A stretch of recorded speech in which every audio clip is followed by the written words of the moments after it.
ये मैंने 96 में स्कूल बनाया था और मैंने ख़ुद अर्निंग पहले शुरू की क्योंकि मुझे शौक़ था कि मैं कुछ तालीमी काम करूं उन बच्चों के लिए जिनको के कोई स्कूल मैसर नहीं है क्योंकि वो फ़ीस नहीं दे सकते। और मेरा तो ख़्याल था कि थोड़ी सी फ़ीस दे के और मैं उनको कहूँगी कि बाकी ख़र्चा मैं उठा दूँगी और वो पढ़ लेंगे। लेकिन जब मैंने उन्हें पढ़ाना शुरू किया तो पता चला कि वो तो 30 रुपये फ़ीस भी नहीं दे सकते। तो फिर उनको 1 रुपया फ़ीस लगा दी गई। 8-10 साल तो स्कूल मैंने खुद ही चलाया। फिर बीच में जब वो शोहरत हो गई, अखबारात में आया, तो फिर लोगों ने मेरा साथ देना शुरू किया। कोई चीज़ दे देता था, कोई चीज़ कर देता था। तो मैंने स्कूल के लिए 4 डायमेंशंस का यानी 4 डिमेंशनल स्कूल सिस्टम बनाया। पहली डायमेंशन स्कूल में लगाई है वो है तालीम और हुनर साथ साथ, और ये हर स्कूल में होना चाहिए। यानी कि हफ्ते में 2 दिन वो कोई ना कोई हुनर भी सीखते हैं। दूसरी डायमेंशन है बड़ी उम्र के बच्चों को कोई मौका नहीं मिलता जब वो 18 बरस के, 13 बरस के या 11 बरस के हो जाते हैं शुरू से तालीम हासिल कर सकें। उसके लिए मैंने स्कूल में ही एक डायमेंशन रख दी है, तेज़ रफ्त स्कूल।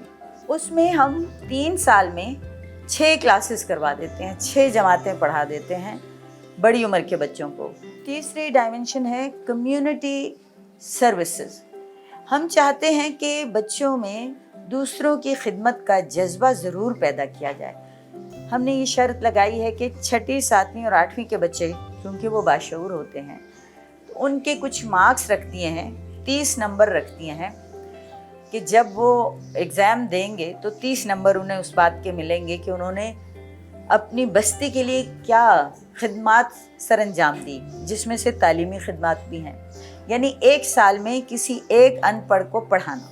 4th डायमेंशन, चौथी जहत, वो ये है कि teachers training and education support programme. हमारे मुल्क में ये रिवाज नहीं है कि बच्चियों को बाकायदा ट्रेनिंग दे के स्कूल में भेजा जाए और फिर वो स्कूल में पढ़ा सकें। सिर्फ ये कह देते हैं कि BA होना चाहिए। मेरे लिए बहुत तकलीफ दे बात है। तो स्कूल में ही ये निज़ाम रखा है कि टीचर्स ट्रेनिंग साल भर चलती रहेगी। जो कुछ नहीं आता वो सब सीखा जाएगा, बच्चे के मुतालिक, बच्चे की तालीम के मुतालिक, बच्चे के स्किल्स से मुतालिक, ये सारा कुछ, उसकी नफ्सियात के मुतालिक। माँ बाप कहते हैं कि हमने मैट्रिक करवा दिया और बहुत पढ़ा दिया और अब बस करो और अब नौकरी करो।